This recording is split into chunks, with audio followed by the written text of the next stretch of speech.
All right, my pretties, what's up? Welcome to episode 252 of Shadows and Pretties, and today we are going to be reviewing another Stephen King movie, and today we're going to be reviewing this science fiction horror thriller, well, movie, which is based on a 1980s novel full by Stephen King by the same name called Firestarter.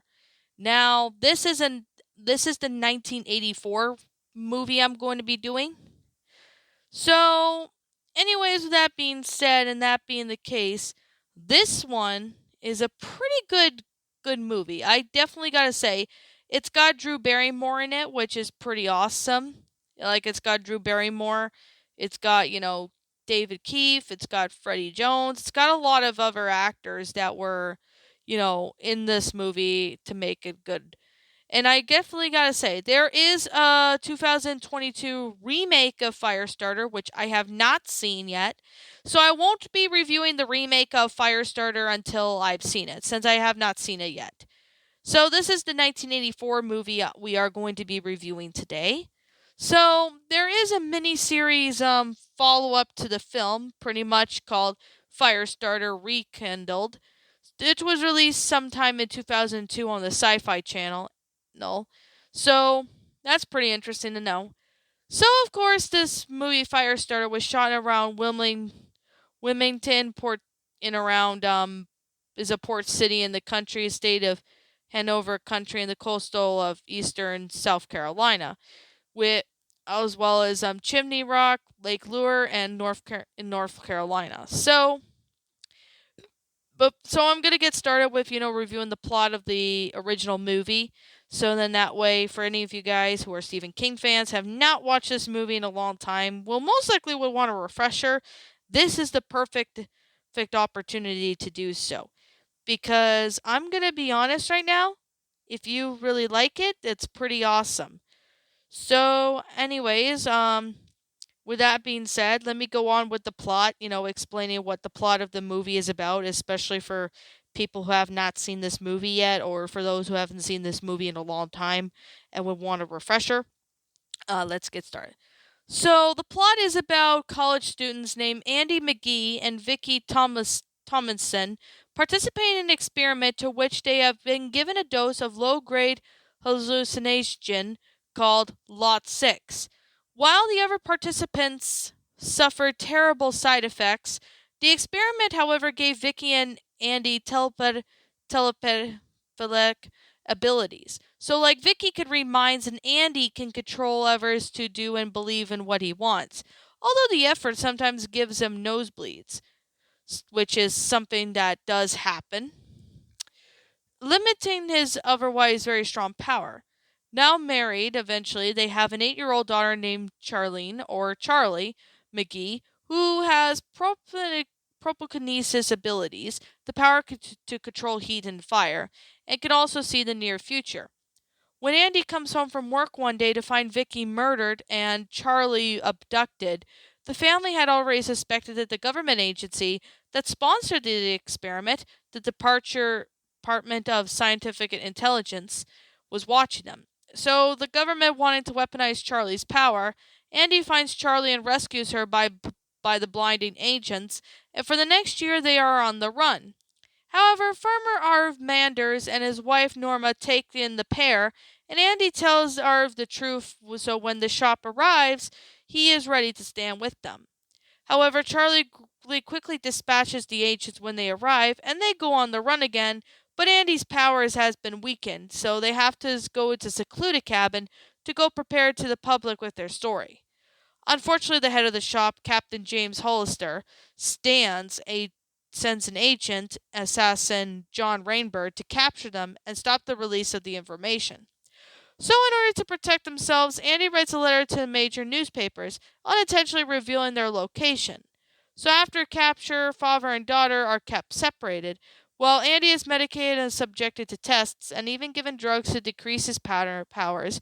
Well, meanwhile, Rainbird pretends to be John and a friendly, orderly employed by the shop to gain Charlie's trust and encourage her to submit the tests. However, Charlie's powers increased exponentially, and she continues to demand to see her father as they promised. Andy is revealed to be faking an acceptance of his drugs, so his powers have never really decreased, and it was already used to make the Hollister drop his guard. So once alone in the walk not far from the house, Andy uses his power to get information from the Hollister, such as John's true identity, and arranges to leave with Charlie that night. He slips Charlie a note, and she pretty much immediately tells John Rainbird about the escape, since she wanted to kill Charlie, since he wanted to kill Charlie since he first hearing about her. He hides in the barn so he can kill Andy as well. Eventually, Charlie enters the barn first, and Rainbird successfully convinces her to start climbing up the ladder to him. Eventually, though, his plan gets foiled once again when Andy enters and Charlie instead runs to her father. She tells him that John is present and asks if they can take him with them. She gets saddened and angered to find out the truth, yet believes in Rainbird when he states that he did not want to kill her father if she comes with him. So, to save his daughter, Andy orders his still minded control holster to shoot dead Rainbird. However, Rainbird kills the holster, and after which Andy uses his powers to cause Rainbird to leap out of the ground, breaking his leg, so Rainbird shoots Andy in the neck, fatally wounding him. He then fires at Charlie, but she detonates the bullet and engulfs Rainbird in the ensuing fire, kills him. Um, Andy, mortally wounded and dying, pleads for her to use her powers to bring the facility down before he dies. So the entire security team arrives and she eliminates them one by one with her powers to make her off the way of the property. While Charlie hitchhikes back to the Manders farm and is welcomed back shortly after, Charlie and Ivy arrive in New York City to tell her story to the media, and thus how the movie ends. This was a pretty great story. I'm not gonna really lie. It was a pretty good film. Like, I really do like that they choose like pretty good set of characters. And of course, it's a pretty interesting concept for this movie. Like I mean, like I said before with a lot of Stephen King's books, you can never really deny the fact that that they do pretty good in these Stephen King, movies. Like this one was definitely a pretty good one from the 80s. Especially it's a good one from the 80s. I personally like the fact that Drew Barrymore did pretty good in this film. I mean, she was pretty awesome with this movie, and I personally really think she was a great child actor at the time to play the kid in this one. Now, I have not watched this movie in like a really long time, so yeah, I'm gonna have to rewatch this movie because I think the last time I watched this movie, it must have been like a long time ago. Like, this was definitely a pretty good story. And I mean, I really do like a lot of Stephen King books, and this is definitely one of them that I have yet to see. Now, the miniseries based off of this, I'm not going to be reviewing that one yet because I've not seen it, so I'm going to hold off on reviewing that until then. And as well as the remake of Firestarter that came out last year in 2022, I have not watched that one yet, so I don't plan to review it until I've seen it. So as soon as I've seen it, I will review it then, but not right now though because I've not seen it. And I'm gonna have to rewatch this original Firestarter because I personally really enjoyed the concept. The acting was great. I mean, I like the plot of it in that, and it's pretty awesome because when it comes to Stephen King, he does make a lot of weird stories, and but at the same time, though, they turn out to be really good. Like a lot of them do. A lot of them do tend to be pretty good, especially for people who are horror fans. Now, I do plan to review more Stephen King movies in the near future, so you're going to be, on watch for those. So I really gotta say it's a pretty fun story. I personally enjoy it, and if you happen to like this story, I recommend you give this movie a watch over if you're a Stephen King fan or even a horror fan in general. Because while I could definitely say the story was a bit sad at parts, but it wasn't as depressing as The Green Mile. Like The Green Mile was a lot more depressing than scary, but this one it was really well done. It's awesome, fantastic.